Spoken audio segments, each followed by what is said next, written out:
新鮮でボリュームも満点で。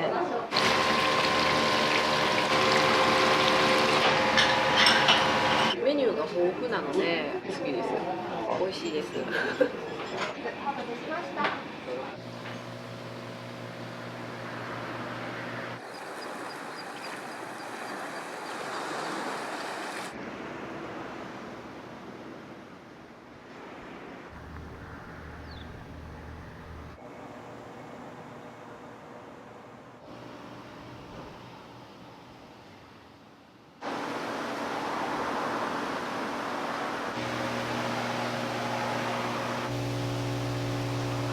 朝はどういった仕込みをされるんですか？昼のランチの分とか仕込みかな、大体。今日揚げ物とか天ぷらとかサラダとか。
だしは主に今日ヒラメやな。魚のアラやな。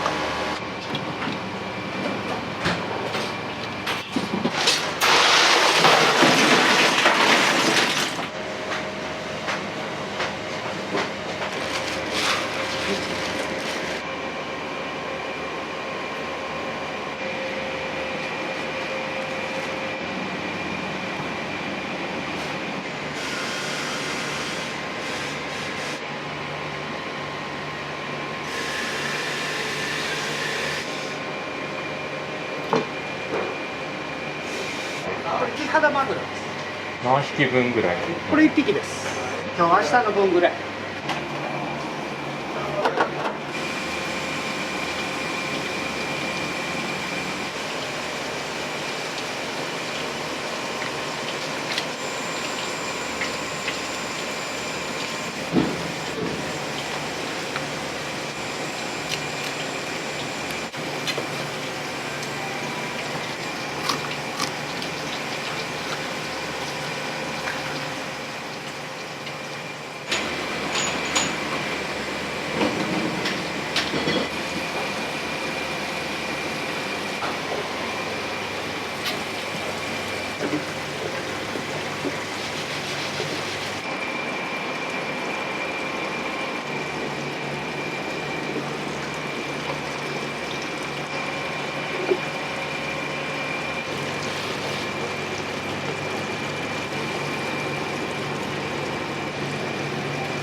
徳島のすだちが名産なんですよ。好みで作った蜂蜜使っとんで甘みがあってさっぱりした感じ。女性とか若い人におすすめ。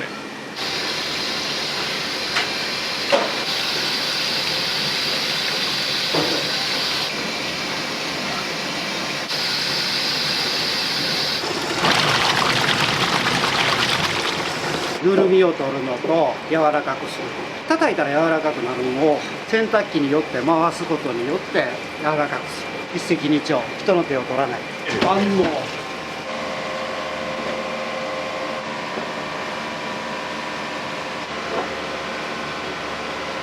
ちらで大体何人前分ぐらいですか？握りにしたら600とか800。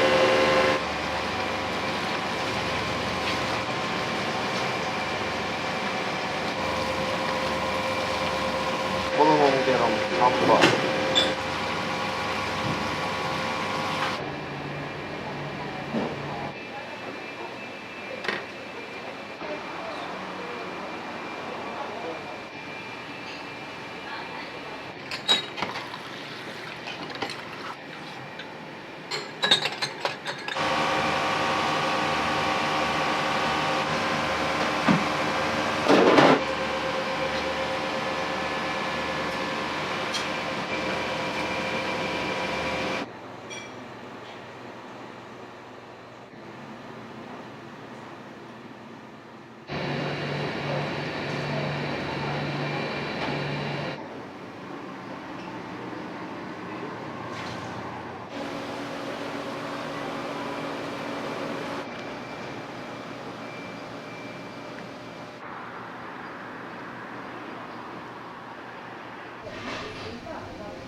寿司バージョンカスタム。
タランボナとか一軒、もう2つ、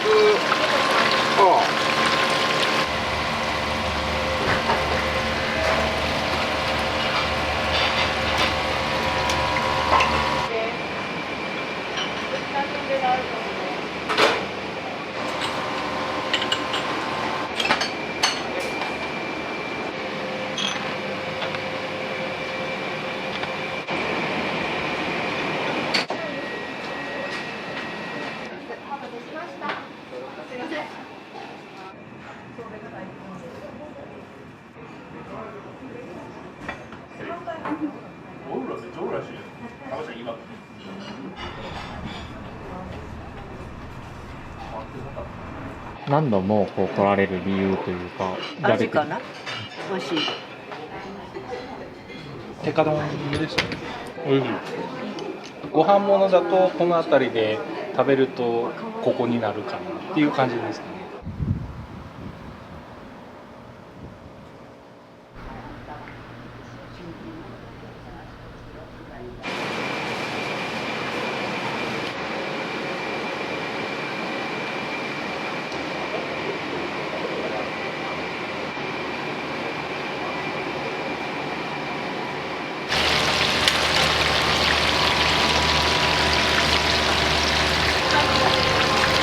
こっちも2つ、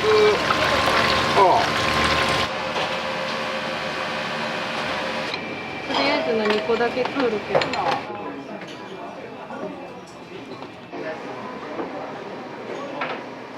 堺寿司バー。メニューが豊富なので好きです。美味しいです。ランチでよく出るメニューはありますか？栄ご飯がお寿司の方がいいっていう人はそれのお寿司バージョンもよく出ます。栄御前寿司バージョンはいが2つバージョン2つ。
お店にはよく来られるんですか？初めてです。美味しいです。新鮮でボリュームも満点で。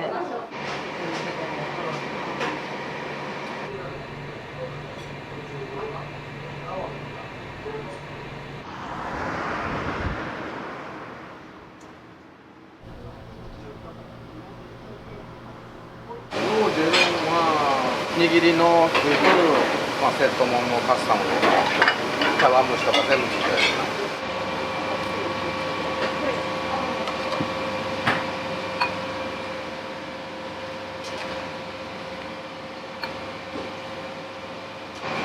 うどん。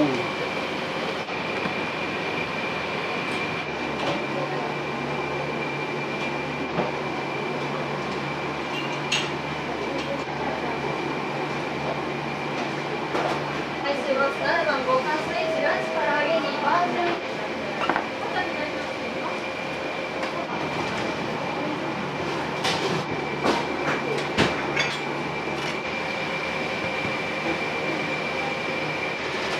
どれ？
ちゃんとした出してあまり濃い味にしないちょっとでいいわけやから美味しそうこれ見てくださいよこんなに出てくる頃何でもあるんだよ。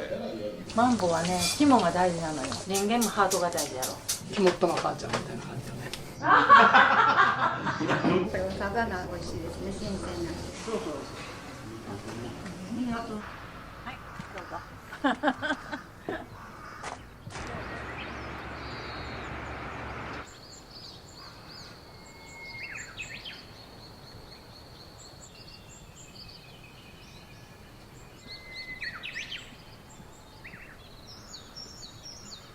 気温が上がり、北には24度まで上がる。すごい広い厨房ですね。今頃は味噌汁を作ったりとかそういう側から始まるってね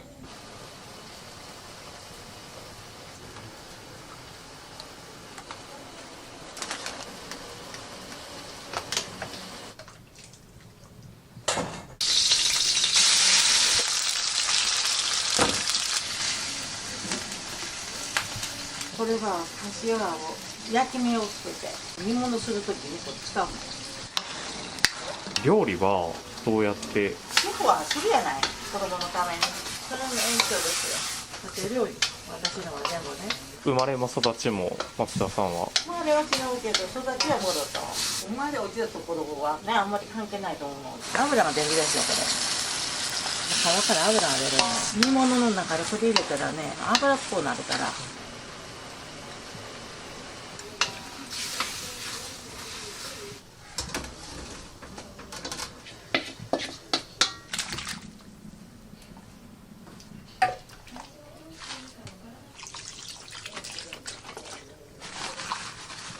こんな感じで煮物にオイスターソースを入れるんですか？入れましょう隠すやつやけどね私流です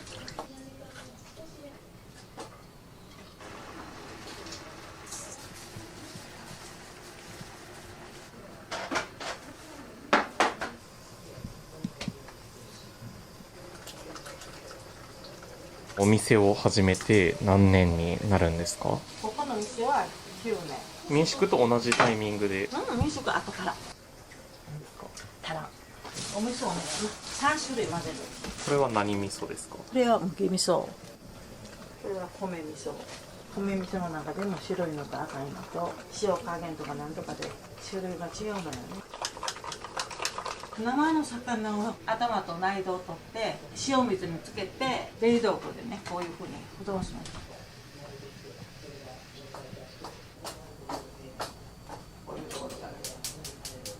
松田さんの一日は朝お店に来て朝の営業が始まって営業でもね今朝はね常連さんのモーニング一見のお客さんもおるけどこの辺お店がないので友達のお客さんの食事と常連さんのモーニングとぐらいでお昼がメインだからねだからこれはお昼の定食の準備をしもって朝も大丈夫みたいな感じ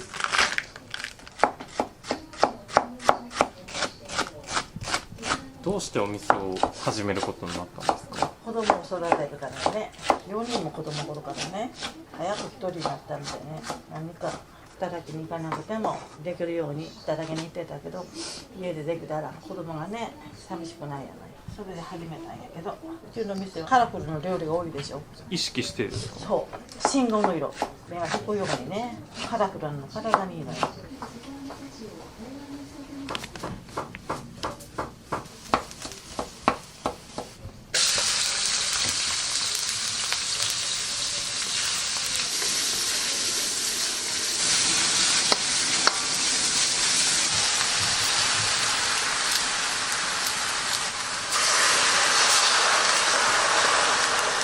料理酒を入れてね、蒸してるところ、おナスから水分が出てね。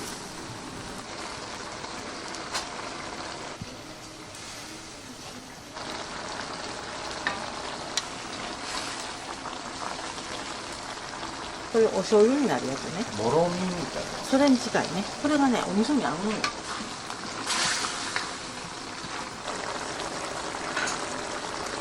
まだ洗濯もしに行かなきゃいけないし。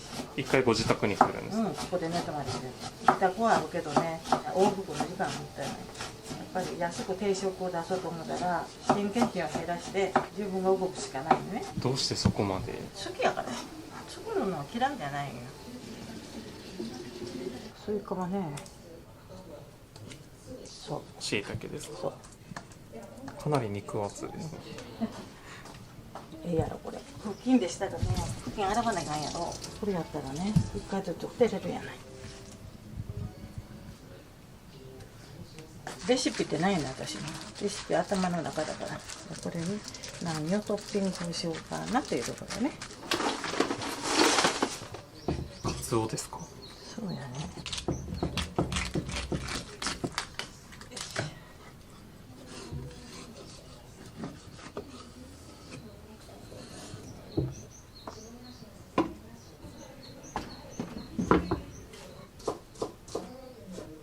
天井に貼ってるんですよ。この辺ではフラフっていう。漁船にこうバーってやってる。お祝いの時もあるよね。5月の節句とかね。フラフも地元の。うん、そう、もらったものとかね。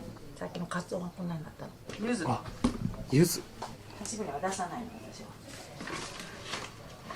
きゅうりがこれ味がしゅんだでしょ。これひっくり返したら魚の方がね、しゅんやない。で、こういう風にしとくの。これが高知産のスイカ。皮が薄くて種が少ないでしょ。少ないですね。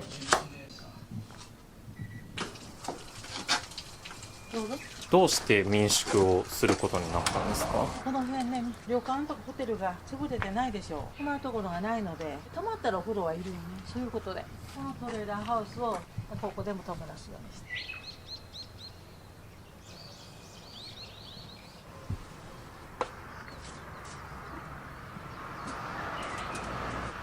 はい、どうぞ。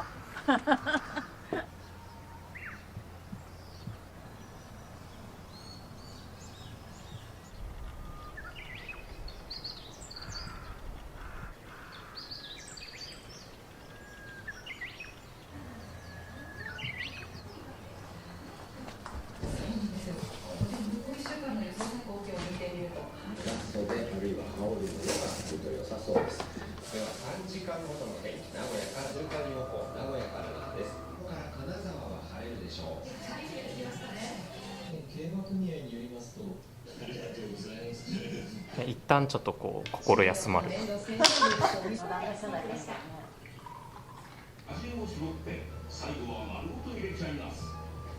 これが美味しいの、地鶏の卵、放し飼いの卵なのよ。この鳥が食べてるもんがすごいよ。魚、お野菜全般、ご飯、果物。色がちょっと米ってほら白いでしょ。だからちょっと白っぽなるのね。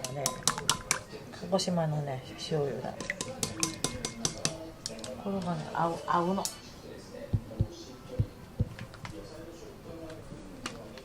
はい、召し上がれ。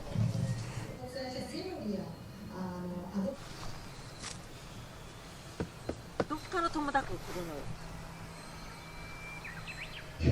これにタレが今日入るので、タレもちょっと。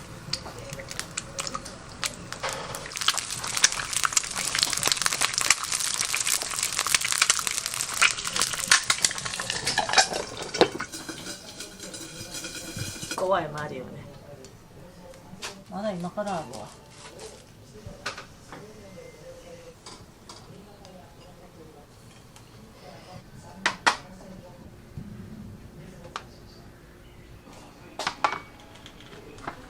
火曜置いとったきよ。花さがいの卵や。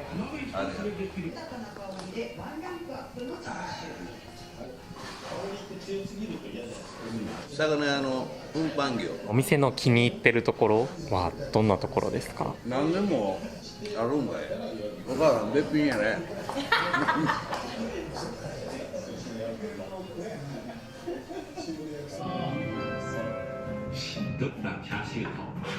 はい、ありがとう。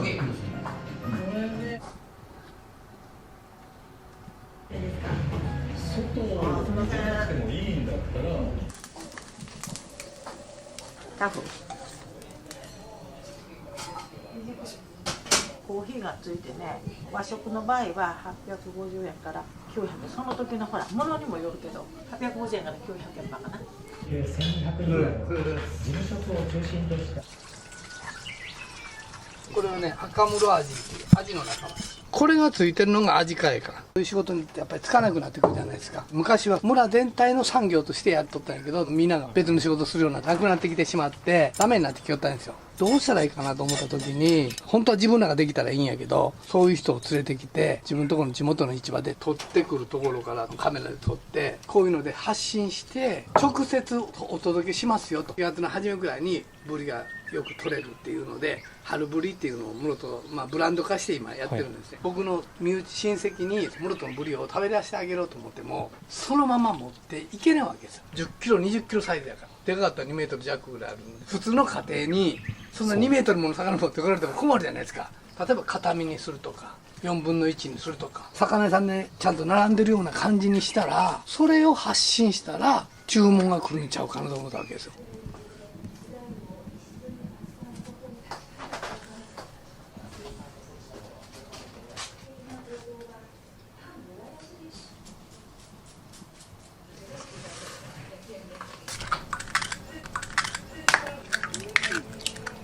お願いします。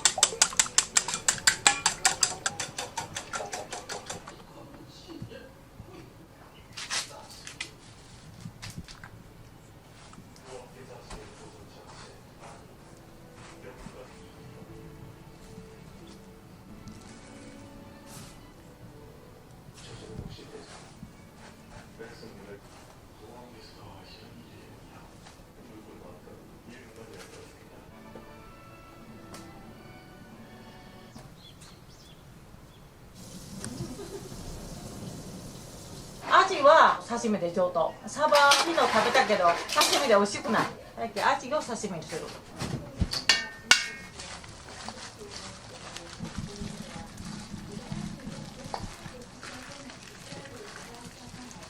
マンボウ。マンボウ、これ60キロ。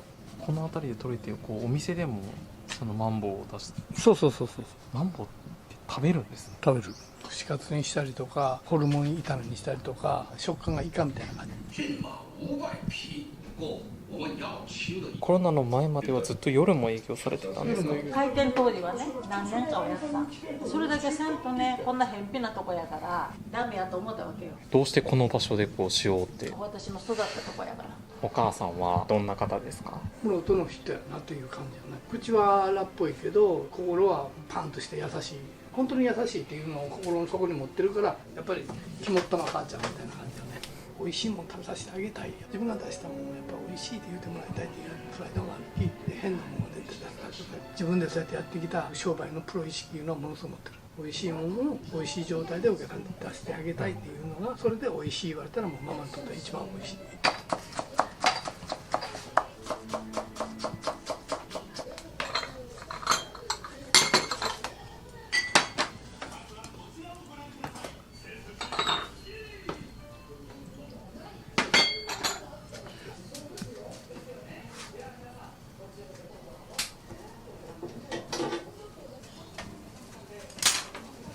高松の店のお客さんが今でもここへでも来るんですよ。高知県の室戸の外れでも高松から来るんですよ。ママに会いたくて、ママと一緒にお酒を飲みたくて、ママと話がしたくて、年に3回か4回来るんやから、室戸まで泊まり込みでママの料理が食べたいで来るんや。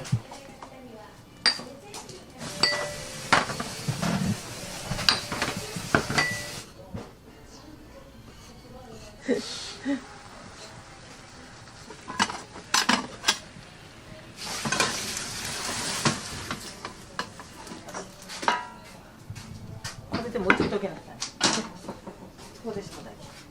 お兄ちゃん玉揚げ好きなない。あ、そうな。焼いてって言われてた。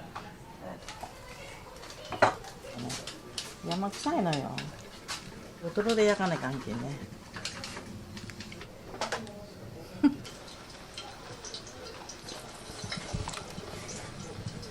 青いもんは一番と。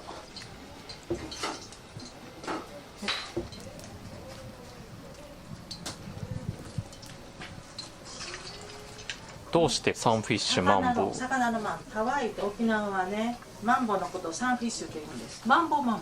外人さんのおひなさん多いでしょ。呼べなかったらいかんので、サンフィッシュで日本人用にマンボウ。どうしてマンボウなんですか？マンボウはね、肝が大事なのよ。人間もハートが大事やろ。マンボウって大きいよね。私も大きいでしょ。だからマンボウ。でマンボウのね、料理が好きやった。ごめんよ、もう。魚のフライもしたけどね、多なるってね、おかずがね、そうなったら。本当黄色と緑と赤と信号の色ですね。6から7種類も小鉢が。僕がお客さんにどうぞって持っていったらお客さんがいやー豪華よね、好きはすごいねっていう人の方が多い。軽い。いつもだったらちょっと猫背なので、催眠術でもかかってるやん。違う。魔術だけは。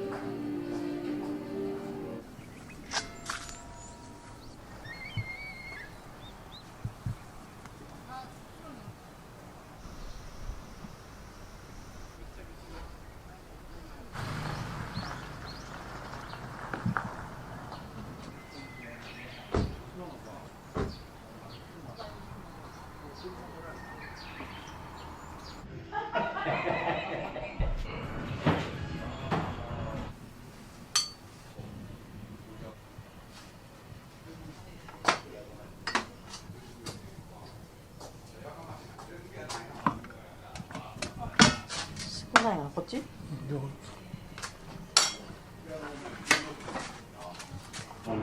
風機じゃないのあれ。こちらこそでもう冷やかった。とにかくな、冷やすいたらな、エアコンみたいなな、駅で冷やらんと。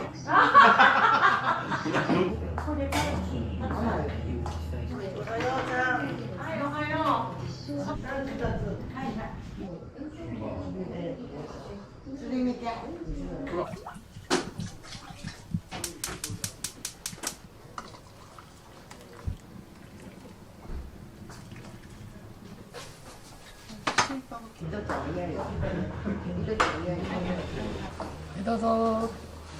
美味しそう。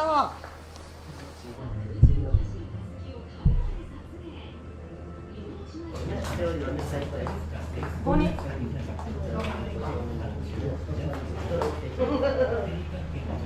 みません。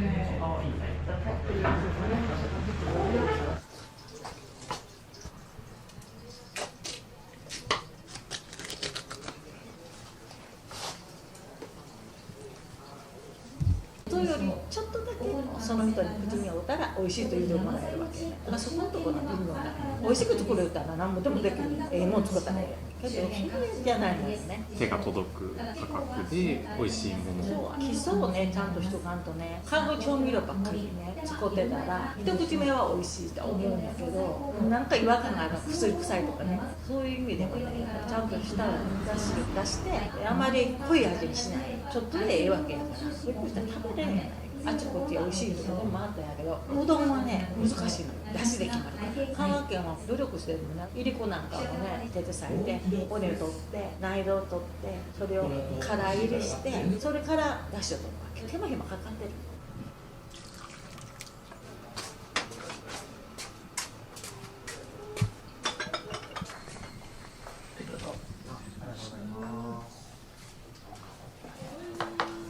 はいよ、お兄ちゃん。はい。なんとかなるやろ。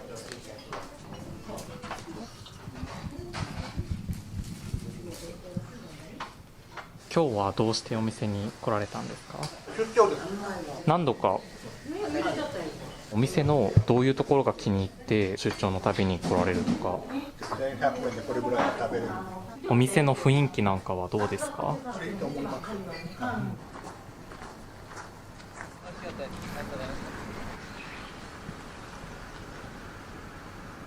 ものすごい忙しい時は頭使う。食材が足らなくなるでしょ。抜けた分何か補給しないと。例えばサラダがなくなったら新しいサラダを作るとか、それで神経は使うけれど忙しくてお客さん全部帰った後達成感があるわけ。それが好きやからするかな。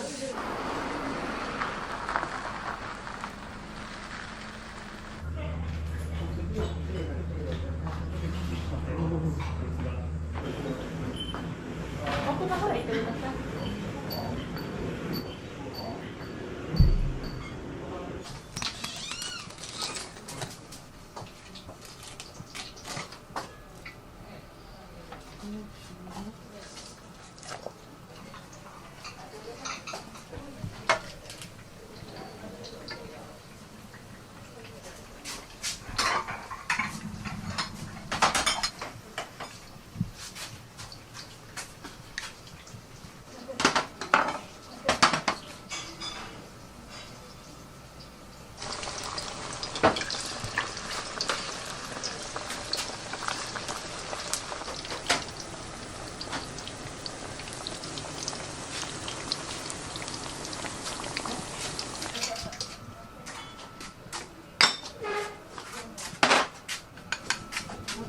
3人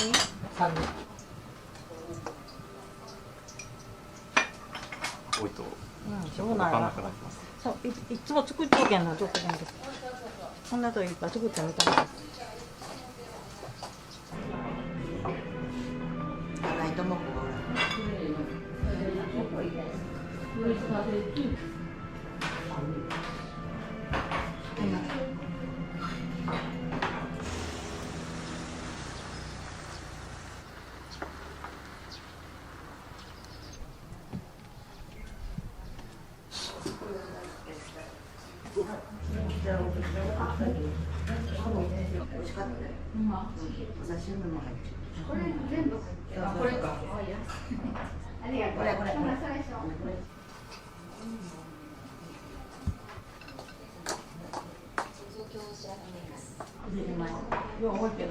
大丈夫？減らそうか？ご飯減らしてもらおう。大丈夫？はい。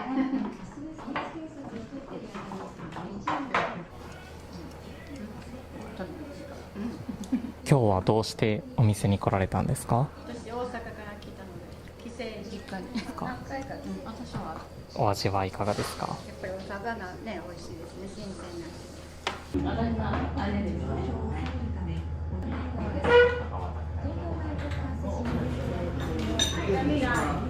ここに座ったら。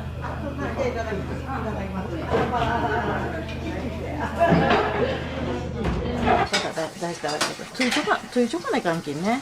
だからスイカもほら、売りそうです。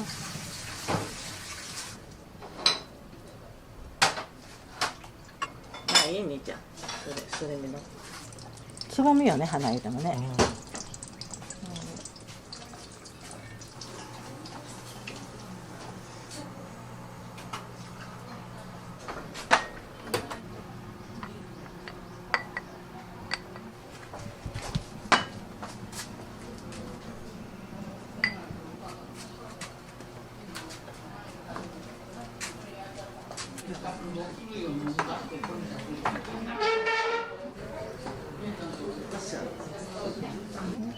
こんな感じで地域の方同士のつながりとかもあるんですか？もう地域の人だけどここで知り合う。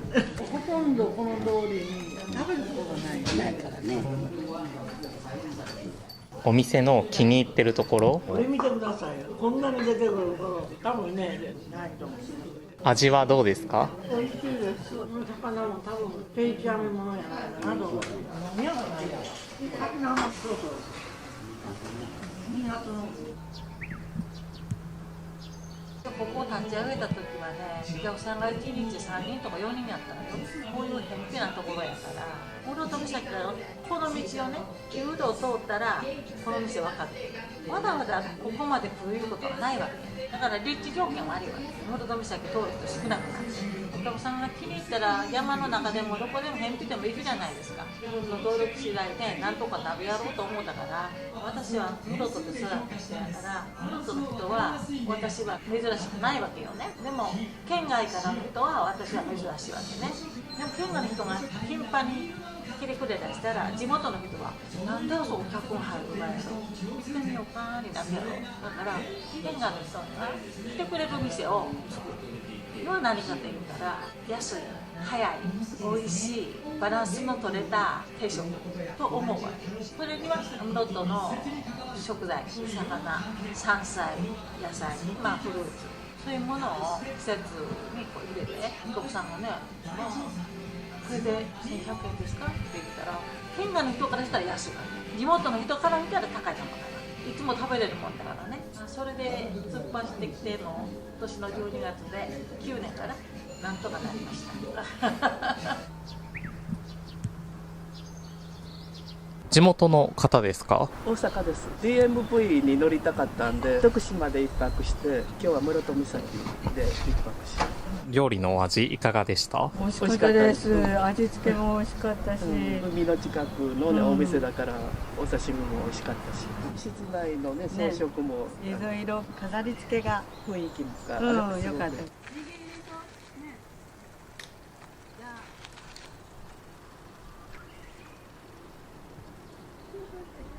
とんかつで1枚そのまま叩いて塩コショウ入れて2分レンジにかけて揚げます。上がりにくいよ。このまま揚げたらねちょっと縮まるでしょ。これを豆乳です。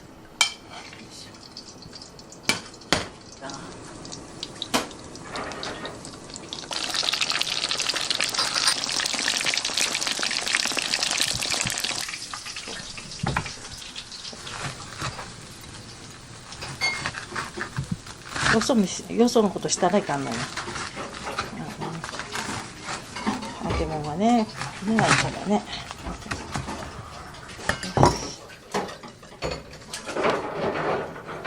鹿児島のね、とんかつ。これも取り寄せてる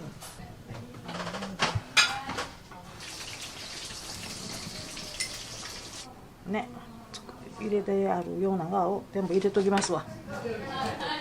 はい、炊きたてご飯です。はい、どうぞ持っていくか。脱製をいたしました。どうぞ。とんかつです。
あと何年できるかしら分からんけど、体力の続く限り。70ね、6、7ぐらいできたらいいかなと思ってるけど、体のことは分からんね。来たお客さんに声かけたりとか、接客とか、地域の方とのつながりとかで意識されてることはありますか？ありますよ。例えばね、このお客さんはご飯好きなんでお漬物いらない。このお客さんは刺身のお醤油が減塩のお醤油がないといかんいうのを全部把握しとるから。だからパッと顔見た時にそういうものをさっと出してあげる。そしたら自分のことを分かってくれてるかな。思うですよね。商売する中では大事なことやと思う。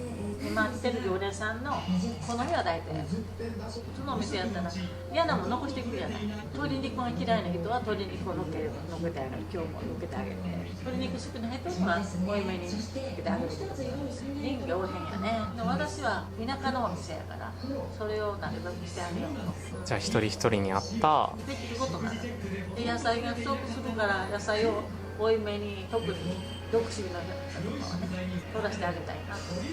自分自身にはそういうおかずは作らないのよね。でもお客さんにはしてあげないかなと思うんです。お客さんからお金をいただいてそれで生活してるんやから来てくれんかったらね成り立たんしょう。感謝の気持ちを忘れたらいかんなと思う。今日はありがたいことにね、久しぶりにいつものメンバーが来てくれるんです。やっぱそういうのが嬉しいですか？そうですね。あ、今日も元気そうやった。今日なんかしんどそうやなとか分かるからね。今日はありがとうございました。はいはいはい。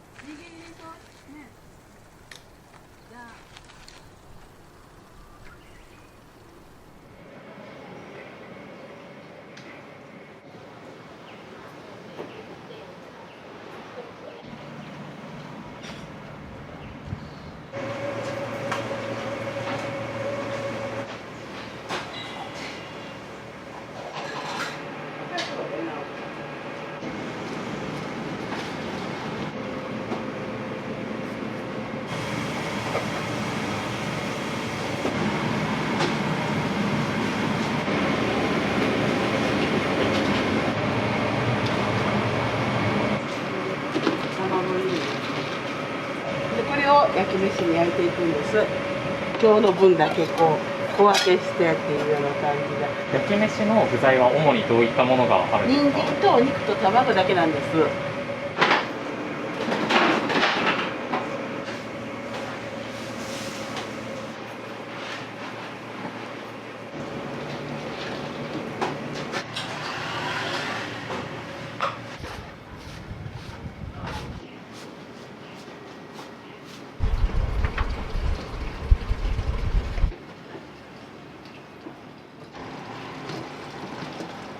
看板は毎朝吹かれるんですか？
もう一つスープがいります。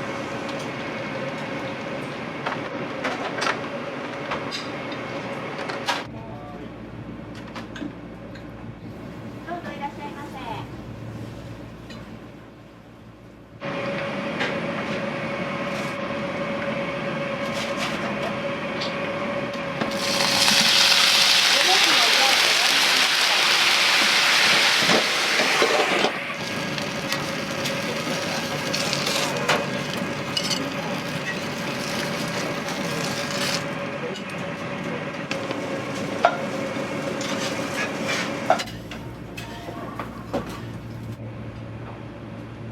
ワン麺大上一つ。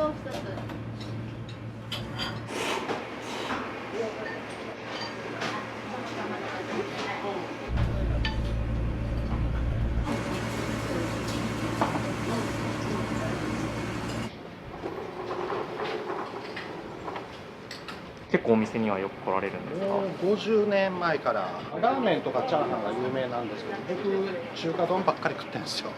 まあ餃子も美味しいですし、この味で育ったんでね、そこら辺はもう迷いはないというか、美味しいですよね。普通に変わらずいつも通りです。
ライスがいります。はい。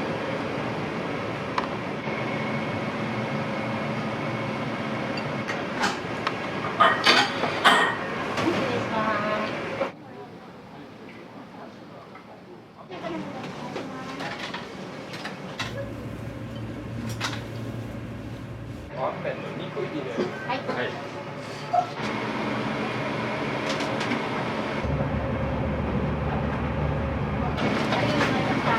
ありがとうございます。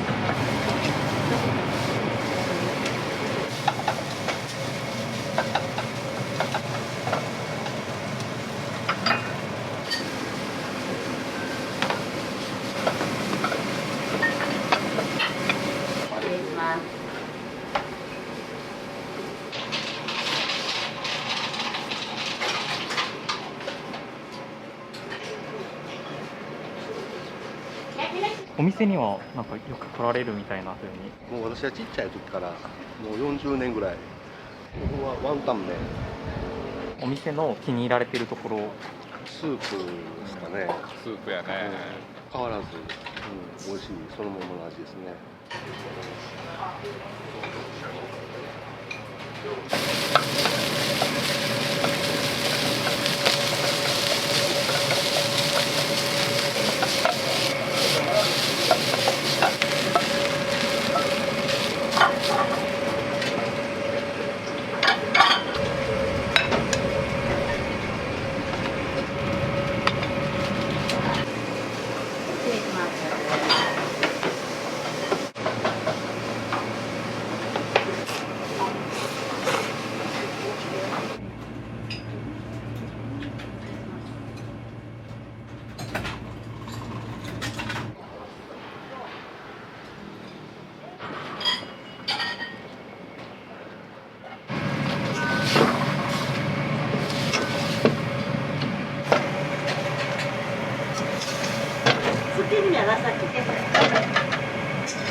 お店にはよく来られるんですか？ここね、僕ね、50数年になります。そう下の人からの出会いで美味しいんでね。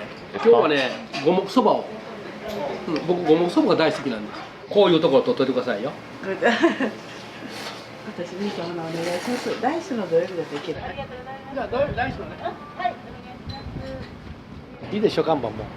古い歴史があるんですよ。ここの店主もね、もう皆さん気さくで、選ぶたところがないのでね、非常に入りやすい店です。ここは皆さん今でも頑張っていただいているということで、ぜひ全国の人が来られたら一度はね、ここに立ち寄って、銀座という昔栄えた街を、また PR してあげてくださいね。お願いします。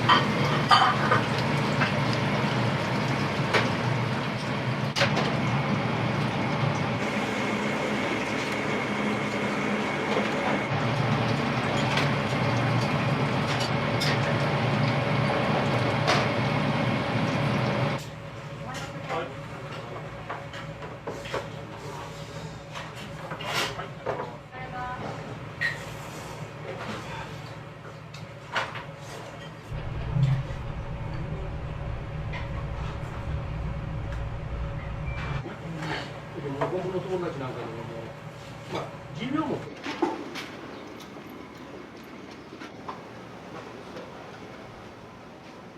お店ができたのはいつぐらいになるんですか？昭和26年って聞いております。3代目になります。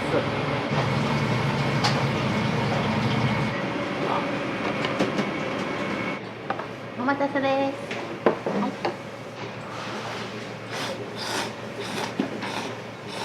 初代、それで2代目が息子で、3代目が娘の旦那っていうか。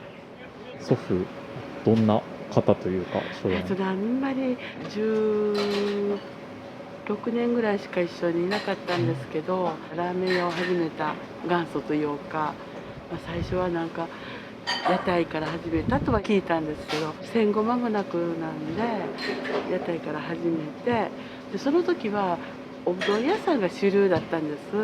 でラーメン屋さんっていうのが少なくて、でなんか中国人の方にいろいろ教えてもらって、ここにもうお店構えたっていうのは聞きました。ずっとここの場所なんです。だからメニューとかって今と昔じゃ違うんですか？もう全然変わらないです。ちょっといくつかはやめた、シューマイとかそんなのをやめたんですけど、あとは変わらず。じゃあお味も、もうずっと初代の味を引き継いで変わらない、守っております。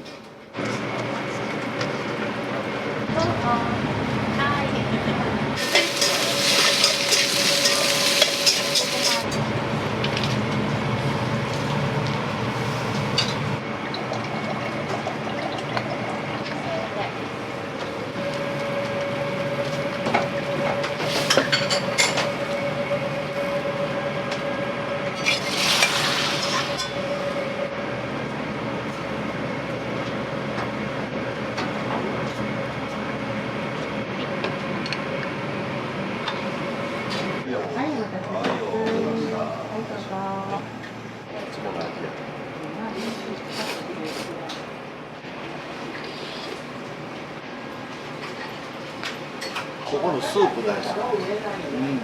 美味しいです。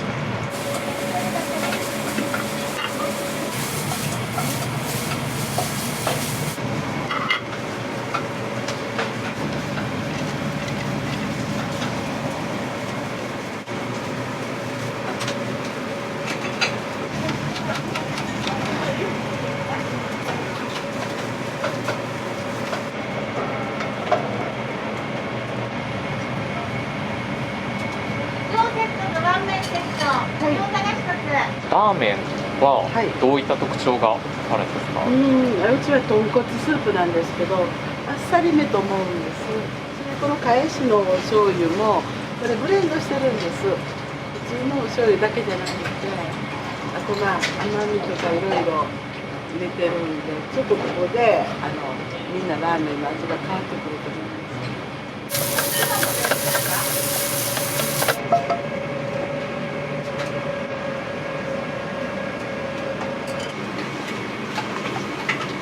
はい、どうぞお待たせです。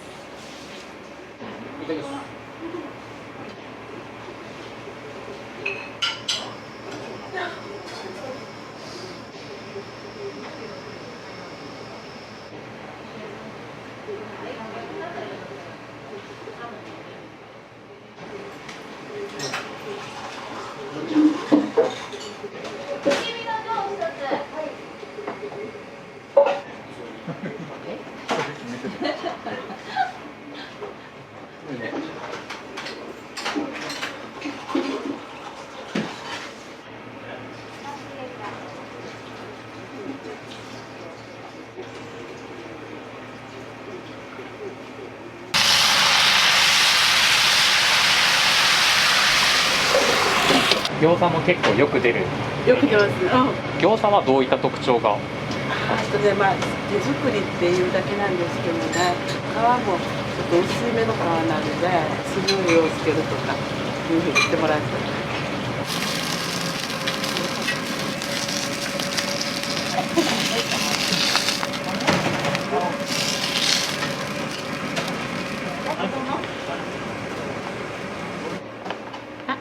お水変えようか。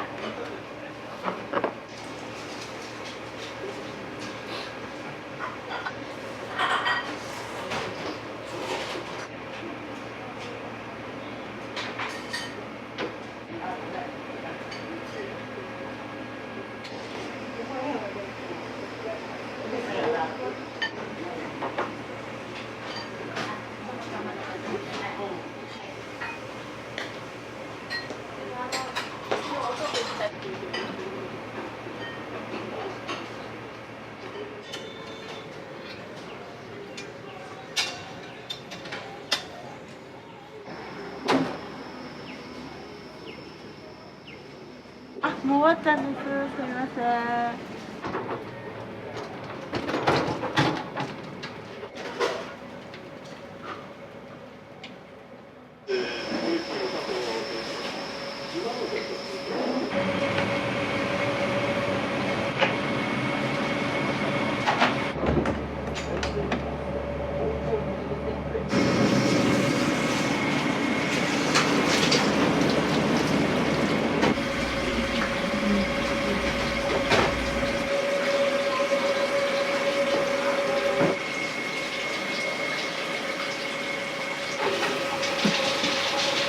営業終わったら毎日掃除されてるんですか？毎日こうやって掃除してで帰るんです。